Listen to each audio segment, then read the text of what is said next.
ce jury d'HDR. Merci de m'avoir nommé président. Donc, avant de te donner la parole, Lorie, j'aimerais présenter les membres du jury dans l'ordre de la prise de parole qui va avoir lieu tout à l'heure, après les 40 à 45 minutes de présentation que tu vas nous faire. Donc, on commencera par Olivier Théron, qui est ingénieur de recherche à l'INRAE Colmar, puis M. Vincent Frigan, professeur des universités de Bordeaux, Thibaut Quanta, directeur de recherche au CEA, Stéphanie Bomberger, professeur à ProParisTech, Laurent Auger, directeur général du pôle de compétitivité Agri Sud-Ouest Innovation, et Michael Donovu, directeur de recherche INRAE, et moi je suis Ludovic Montastré, professeur à l'INRAE, initial 7. Donc Lorie, je te laisse la parole pour 40-45 minutes de présentation. Ok, n'hésite pas à me faire signe. Merci, Monsieur le Président. Et bienvenue à tous. Franchement, ça me fait plaisir de voir autant de monde. Et c'est aussi une journée spéciale pour moi, même si j'ai exprimé un peu de réluctance, je sais pas si c'est mon français, vers l'exercice de faire de HDR. Mais somme toute, je suis quand même contente d'être là aujourd'hui et de pouvoir vous parler de ce qui me passionne, de ma recherche, et de le faire devant des gens qui comptent beaucoup pour moi, que ce soit des gens de mon équipe Strongers, que ce soit vous, les membres du jury. Je ne vous ai pas choisi pour rien. Vous m'avez tous inspiré d'une façon ou d'une autre, des collègues de TBI, de l'INRAE, de l'INCA7, famille, les gens de ma famille aussi. Donc, très ému. Et si ça ne vous embête pas, je vais faire la présentation en anglais, parce que ce que je vais présenter aujourd'hui, ce n'est pas que de mon ressort, c'est beaucoup de contributions de gens de mon équipe, et ils m'ont fait la demande de le faire en anglais, donc du coup, je vais faire ça, mais on pourra également faire la session de questions-réponses. So, I will switch to English as promised to my team. The title, I won't go through it, but there is some important keyword, life cycle assessment, LCA, so these are synonyms, okay? Throughout I may use LCA, or life cycle assessment, and I come back to what that is. And the concept of low fossil carbon transition. Okay, I'm trying to change slide. It doesn't work. Yeah. So I like to start by this image here. Some of you have seen it. And this reminds me every day why I do what I do. So on the left-hand side here, this picture is my son. He's 18 years old now. And by 2050, he will be 26. So now if we want to be on the blue side of the picture, when we get there, we must reach greenhouse gas neutrality. And what does that mean? It means greenhouse gas mitigation, of course. It also means inducing additional carbon sequestration and substituting or leaving the fossil carbon, the fossil resources deep down in the ground where they are, and instead use some alternative carbon solution to supply the hydrocarbons that we need in society. And of course, these solutions, they don't just happen. They are there because there's people behind it, people that dare to invest, that dare to think outside the box, that dare to put some policies and measures in place. But these investors and policymakers, they are puzzled. And they are puzzled, of course, because once you invest, I mean, this is 40 years, very often this technology will be there. So it has huge implication, and we want to get this right. And this is why our methodology that we call life cycle assessment comes in very handy. And this methodology has two key characteristics. One is that it looks at a product or service or solution through its whole life cycle. So from the very resource extraction all the way to the end of life, the disposal. And also that it will not consider just one impact like greenhouse gas mitigation, for example, but also other impacts, eutrophication, for instance. So we can see this trade-off for this pollution transfer if there is any. And this, we can then supply this evidence, decision-based making, to the policymakers and help them to make this path towards GHG neutrality sustainable. So this really is the vision of everything I do, everything I did, or mostly everything, and everything I think I will do in my future research. So today, my presentation is going to have 3 key aspects. That's just as it is in the HDR manuscript. 1 slide presentation of the candidate, that's me. And then illustrative, ongoing, and prior research work. Very glimpse of it. I had to select some cases. And then some perspective where I put myself in the deep water, but it really reflects some rough idea of what I would like to do next and what I think should be done next. I will mostly focus on research, and then there's obviously other important aspects of what characterize HDR material, like teaching. And of course, I have a pedagogical commitment, but I will not talk about it in this presentation, but in the discussion, I would be happy to do so. So I try to present my CV in 1 slide, so that's the result. On the top part, you have some KPIs of what characterize a good HDR material or DR for INRAE. And I will go through some of it. I will exemplify some of them through what I would say next, but I won't take them all one by one. So shortly, my pathway. So I did a bachelor and a master degree at Laval University in Canada, in Quebec. And there it was in agricultural engineering. I did my master trying to look at the flow pattern around concrete slats in animal farms. So we minimize the contact of surface between the urine and the feces on the slats. And this way we can have less ammonia emission. And I redesigned these slats and built them by myself, just to let you know and to make you learn something about me. But how I've changed. But this was very at the interface of civil engineering, and environmental engineering. Then I did a PhD at the University of Southern Denmark. There we were interested to understand the role of agricultural biomass in the Danish aim to have 100% renewable energy system by 2050. So this is where I really grew myself into life cycle assessment, and I was having the chance to work with one of the founding father of the methodology. So I stayed there after my PhD, also to where I was leading a research team, or we called it the Carbon Management Cluster team. And then I moved to Poland in an agricultural research center to participate in a so-called ERA chair mechanism of the European Union to move or to help some member states to have more brain from all over Europe. And there I was working already on bioeconomy, vaguely speaking, let's say, in Poland. And then I came to TBI in 2018, where I was selected from a Make Our Planet Great Again project, an initiative of the French president, but I will come back to this. And in 2022, I got a professor chair from INRAE, and it's also one of the reasons to continue in this that I'm here doing this today.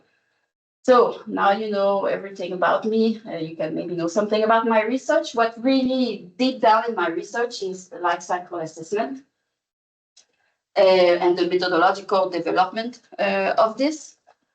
And I applied it to several areas. So one was agricultural biomass production. So this was back in the day in my PhD, really making the life cycle inventories for different crop data set cultivated on different types of Danish soils under different types of weather pattern.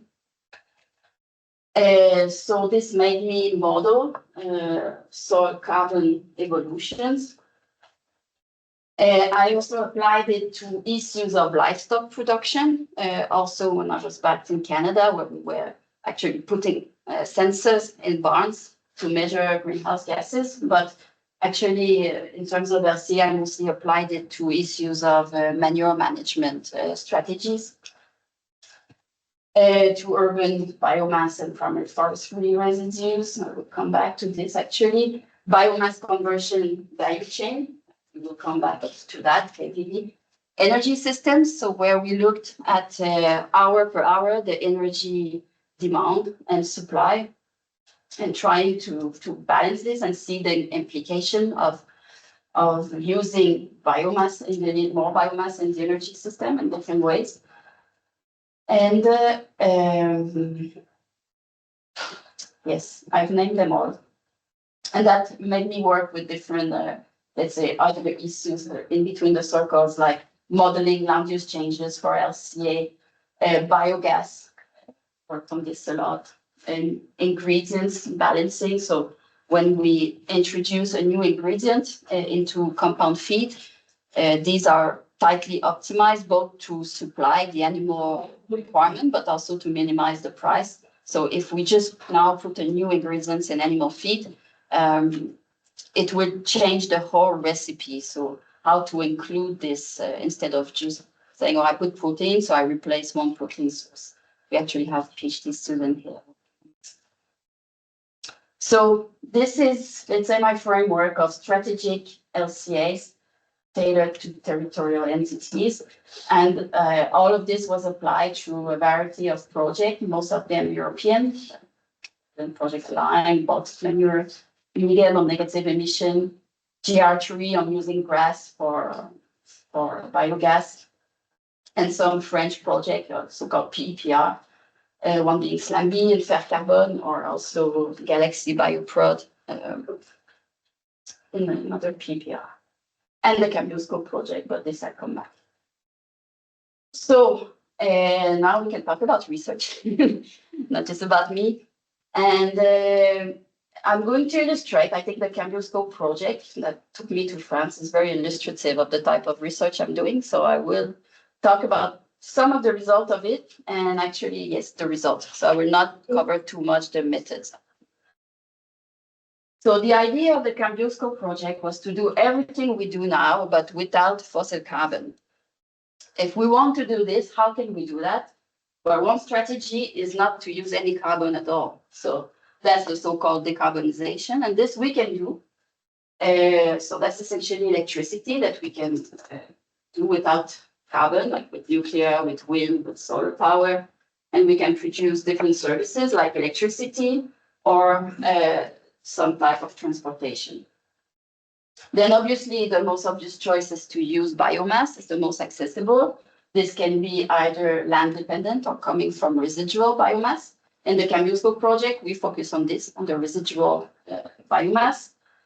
It can come, this carbon can also come from the atmosphere through so-called direct air carbon capture technology. So we take it from the atmosphere and use it for producing all different hydrocarbons that we need.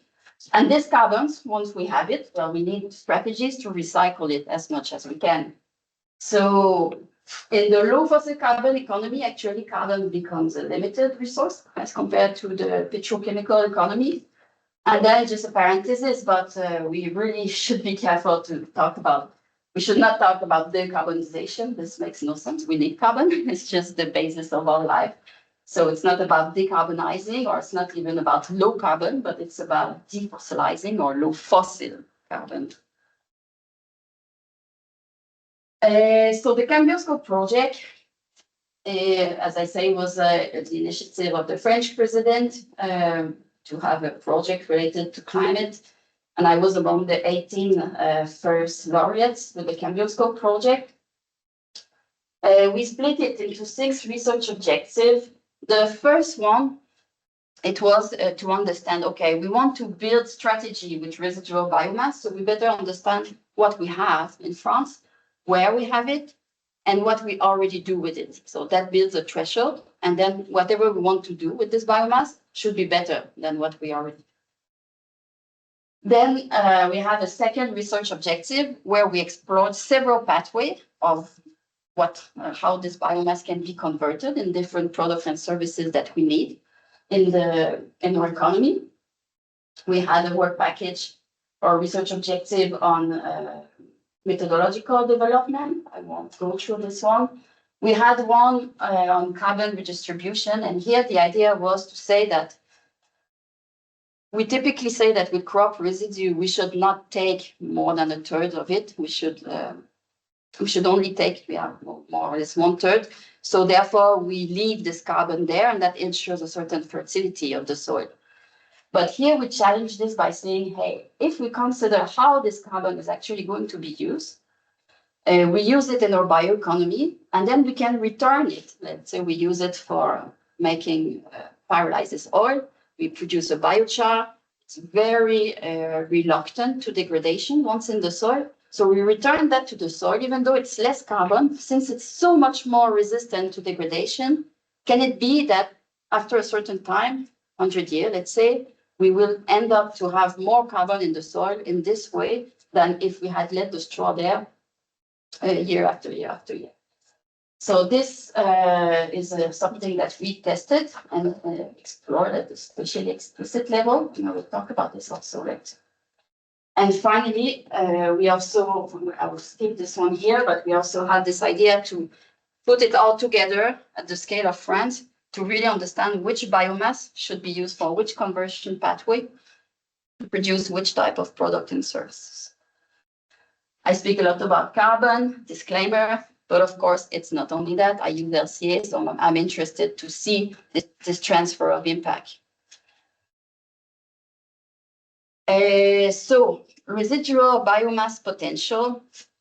Here we had two objectives. One was to supply a spatially explicit quantification framework that can be replicated, and mostly to supply the baseline for residual biomass management. So we have the foundation, we know what biomass we have, and it's calculated in a harmonized way for all the streams.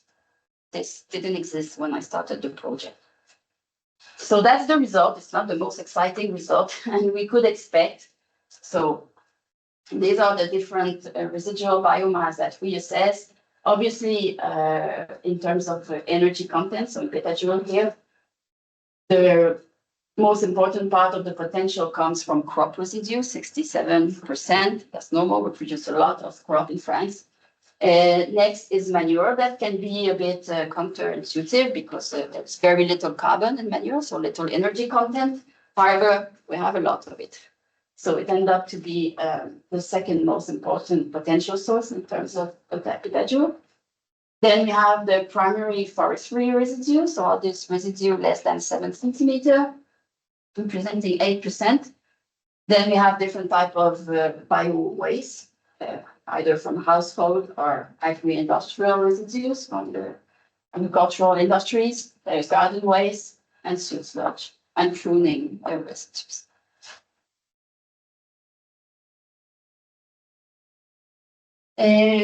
We can put the previous slide all together. So we can see how much we have at the scale of France, and again, where we have it. The total is mostly 2,000 petajoule a year. We quantify the uncertainty. I'll come back to this. So there is a high variability among region, but still you may wonder, okay, what does that mean? 2,000 petajoule a year. It's about 20% of the country post-COVID primary energy consumption. So it's really not negligible. It's quite a significant amount of it. And second, we documented how these are used today. And that was mostly to go through all the different, let's say, official documents that were produced by French institutions, and also some validation with experts. And what we found is that, well, most of this potential is currently left to decay or spread on land after storage. You can see for the crop residues and this flowering share, the pink one, or animal bedding that end up also to be used on land.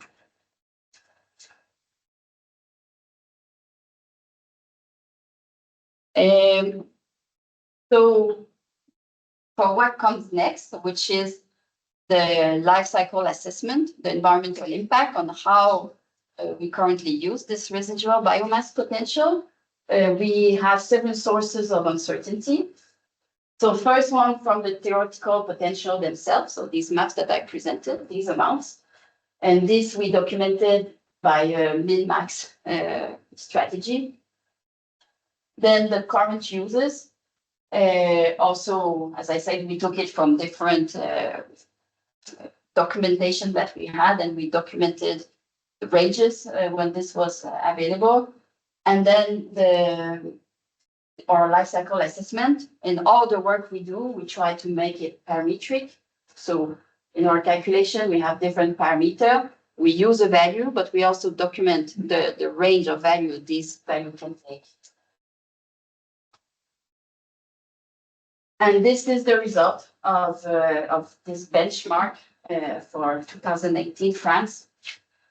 We have it here for tree impact, climate change, marine eutrophication, particulate matter formation.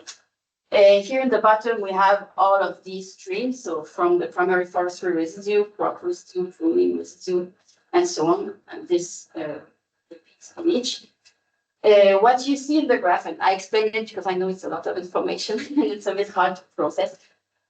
For each of these residual biomass, you can see the actual impact in these violet plots. So in the middle, you have the median, and then you have the distribution. And then on the right-hand side, you have the total. So if you sum it up all together, so we do it for the tree impact. And on the bottom, you have an idea of the uncertainty. So here, I told you there were three types, but the one on the understanding of what we do with the biomass today, the current use, was very minor. So we didn't represent it for simplicity. So we only represent on the potential, the blue, and uncertainty on the life cycle, on the impact. And what we can see, first of all, is that the French residual biomass generates quite some emission. So for climate change, 18.4 million tons of CO2 equivalent per year. That's about 4% of France's GHG emission. So just how we manage residual biomass. So there is a lever here for mitigation, for doing better. The crop residue and manure, so crop residue here and all the manure here, they represent 90% of the impact in all cases and of the uncertainty as well. The most impactful management practice relates to the storage and application on land of cow manure. The uncertainty on the LC impact is essentially coming from the emission factor for N2O. And the uncertainty on potential for manure, it relates to, the way that we calculated it, and that was based on expression rate per head. So that means we need better data on that. And for the crop residues, but it was on the residue to product ratio. So how much straw is generated based on, or residue based on an estimate from the main yield, but this was minor. So our second research objective, so our modular life cycle inventory platform, and the different PhDs and postdocs that work on it. So here, just to start, this is how we model. For everything we want to do, we will represent our so-called process flow diagram. So we will have, so in this case here, the straw starts. This is a simple case, just illustrative, where straw was converted to biofuel via pyrolysis as a sort of heat for areas where there's no district heating available. Then there is the handling, there's storage, grinding, pyrolysis. You make your crude oil, but you also make co-product like the non-condensable gas. These are burned. You produce heat, so this heat no longer needs to be produced the way it was before. So in this case, natural gas. So yes, I won't go to the detail, but it is really the first step to represent this process flow.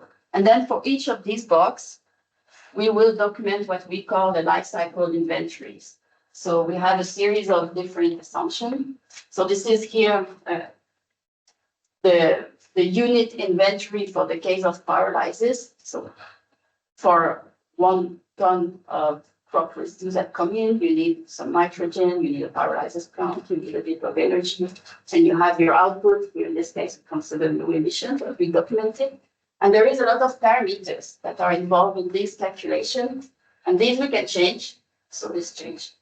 And this is what we have to do for each single box. So this is the part that takes the most time. But we really insist on making it parametric, so we can better understand what our environmental performance depends on at the end. This is then our life cycle inventory platform that we built in the Candioscope project. We have here our different streams. We documented their composition, moisture, ashes, biophysical parameter, and also elemental composition.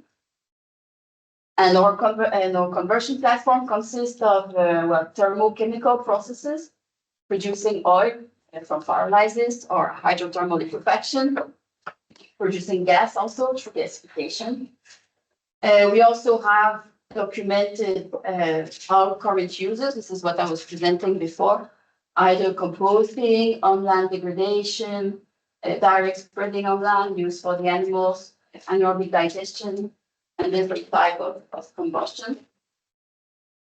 We have looked at different conversion chains for so-called sustainable aviation fuel, also sustainable maritime fuel.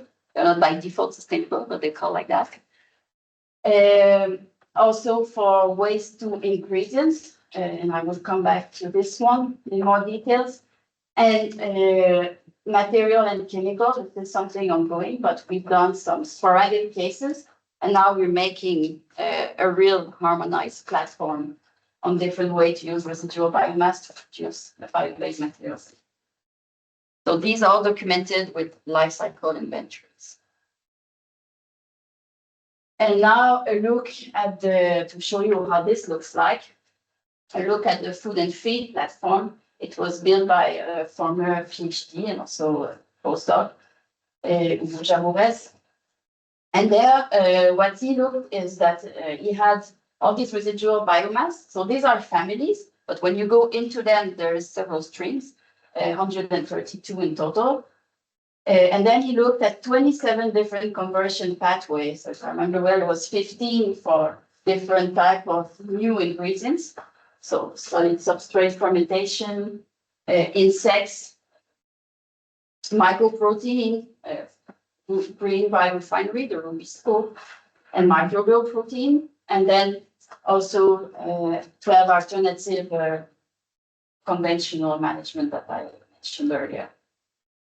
For all of these, we make the life cycle inventories. There are several parameters. In this case, 293.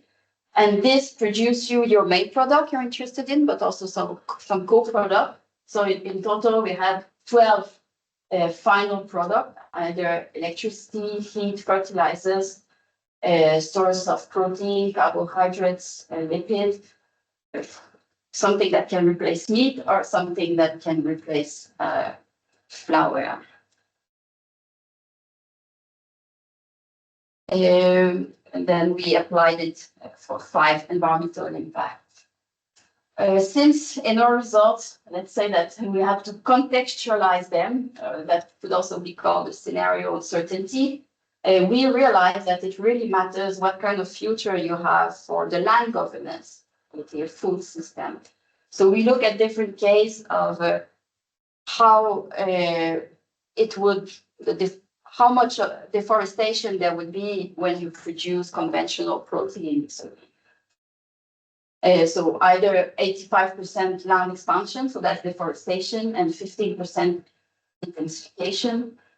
So that's completely uncontrolled towards sustainable, where this ratio would be 25 land expansion, 75 intensification. This doesn't matter. You can take with the work that are there, so uncontrolled towards sustainable and baseline in the middle.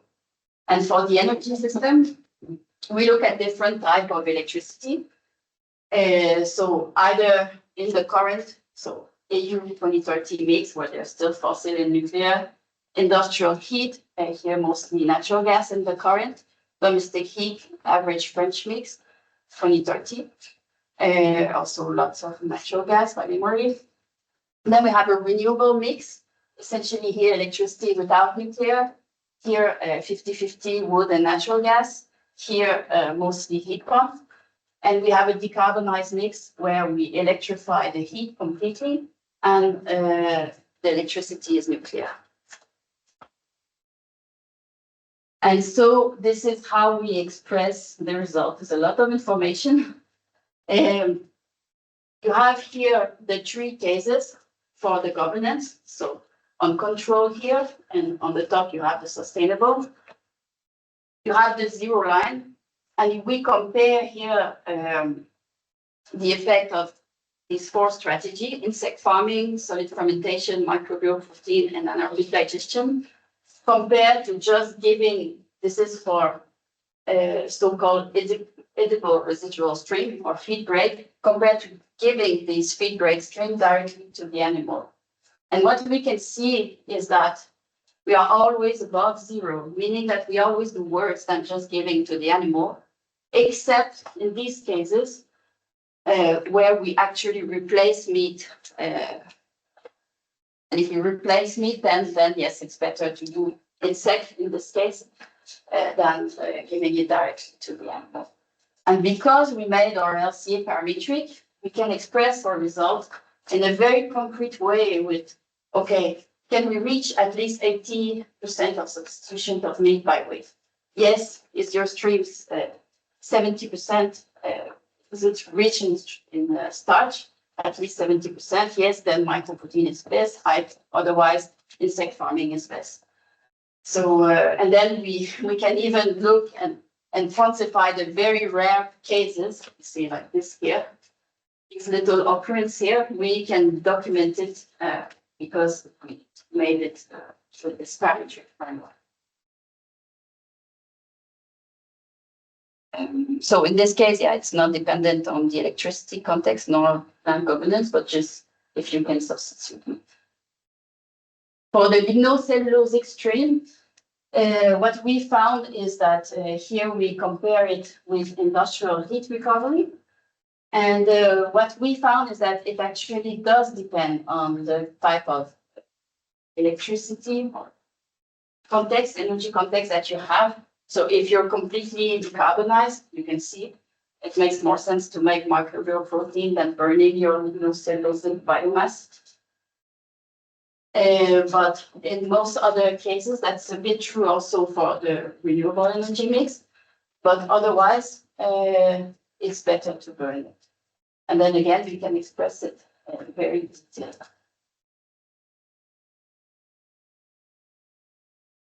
Yes, and that's the case for the sustainable food system. And here, this also matters. We can see that in all cases, it's better to burn it. Except again, if you can substitute it. So some take-home messages from that was that, okay, waste ingredients can make sense if we replace meat. Otherwise, it would make sense only if the land governance is really poor. So this is what we see in this case.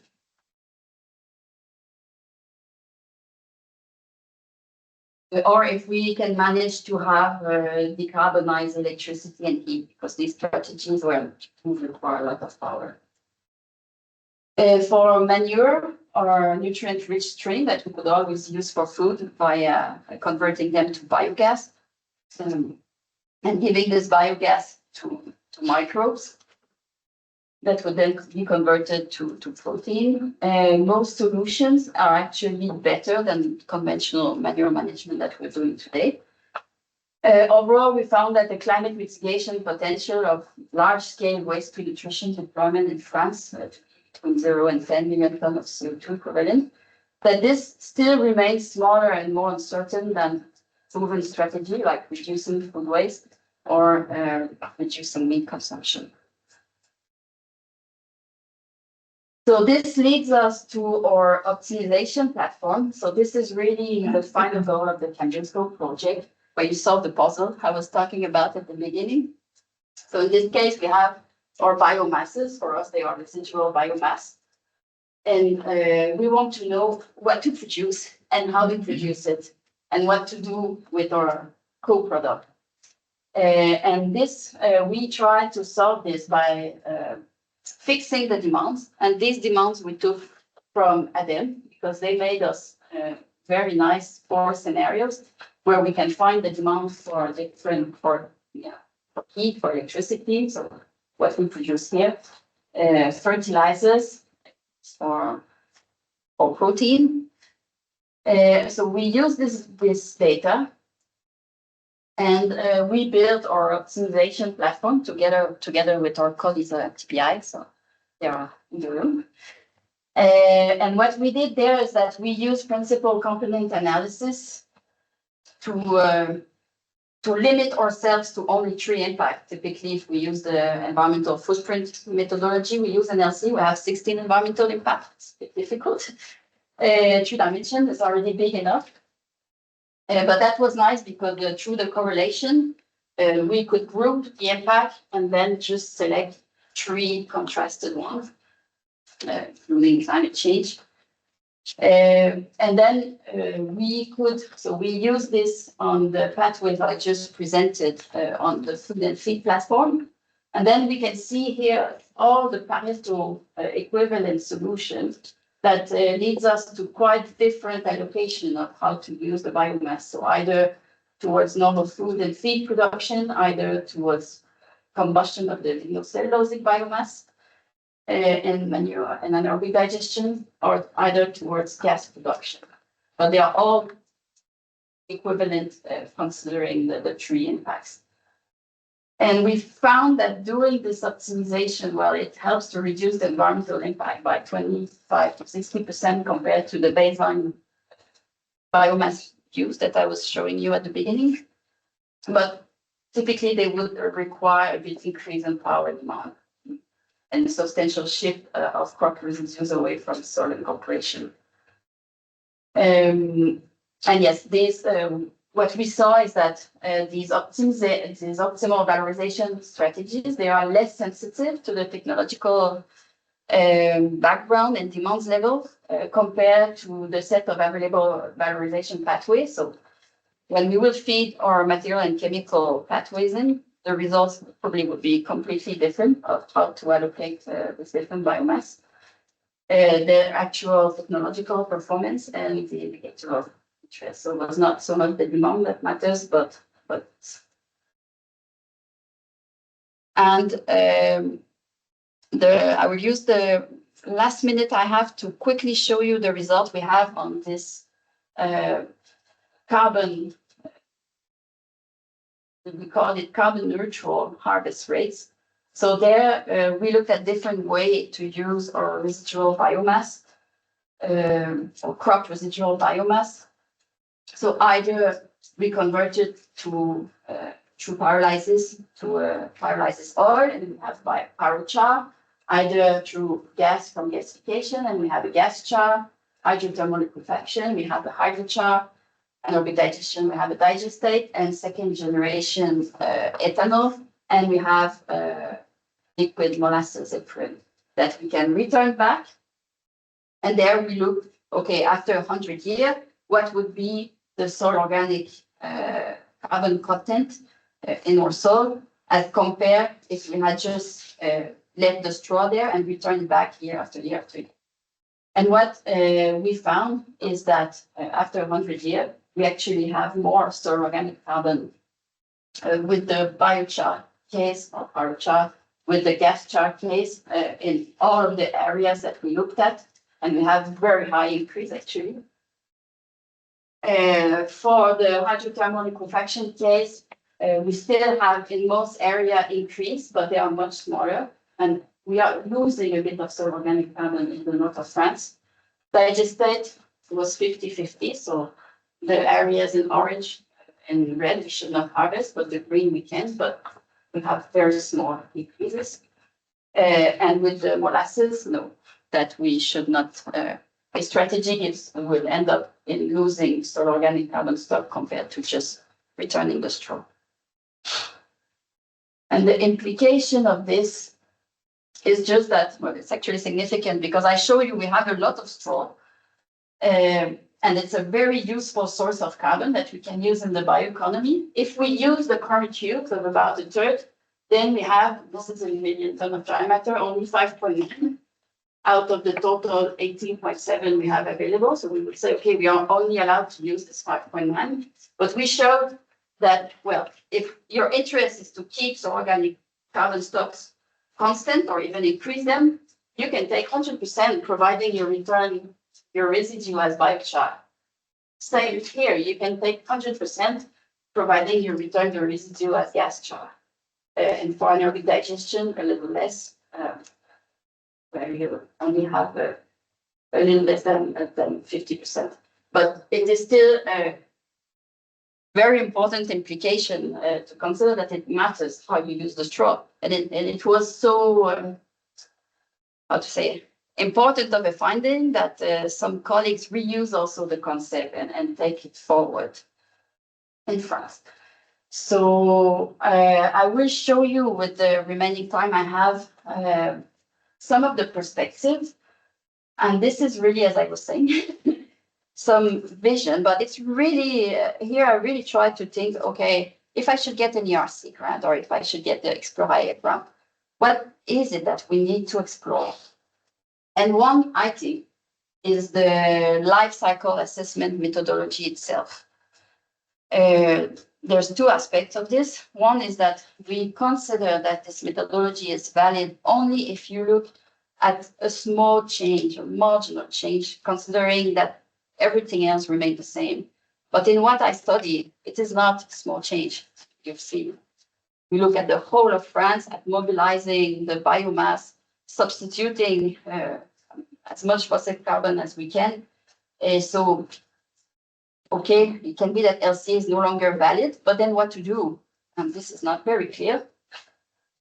So, so this is something I would like to explore. I'm not exactly sure how, but I think we can spot some specific processes where we, instead of looking at the marginal change, we would try to make this incremental change and how much it can be. So that's very case specific, tailored. We applied to a project. Hopefully, we get a chance to work on this. And the second is to understand, okay, now that we know about our technologies and their performance, fine, but what makes it happen where they are deployed in these territorial systems? How does it depend upon the people that are there, upon the infrastructure that is there, upon the history of this territorial system, the competences level of the people there? How can it be? Can we predict that a certain strategy will be significant success here, not just environmentally speaking, but success because it will happen and will not be in this other territorial system? So again, I propose some solution in the manuscript. We might discuss that. But I don't have the complete answer, so it's why it's really perspective and vision. And the second axis, this is maybe a bit more incremental research. I called it computational bioeconomy because I think it's very important to formalize what we've been doing so far in a way that it can be used by policymakers, stakeholders, even colleagues, to answer a very simple question. Okay, so I'm here in this territory with the residual biomass with straw. What should I do with my straw? And I think we have the foundation for all the answers, but we need to put it into an infrastructure. And doing that with the uncertainty I was talking about in a way that is transparent yet easy to use is, I believe, something very important. So it is deployed and used. And then the second is to mobilize machine learning. So for addressing data gaps in life cycle inventory, but also characterization factors. So we have no reason to say, okay, this we don't do because we have no data. The vision here is not to be a specialist of that, but it's rather to see what's there, what's available, and how we can mobilize these tools because they exist to bridge gaps in our LCAs. So that we don't do well enough, I believe. Yeah, well, some of the related publication, open access data set, very important acknowledgement to all the sponsors, to the team, so the campus scopers that became the strongest, to my TBI colleagues and high colleagues, mentors that are not here, but to me and Stefan, European network also that had a high sound impact on me. And to my family.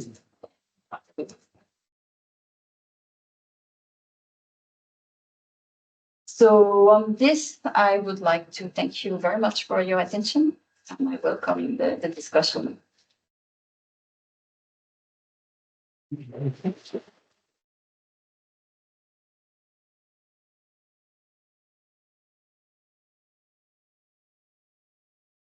Merci Lorie pour cette riche présentation.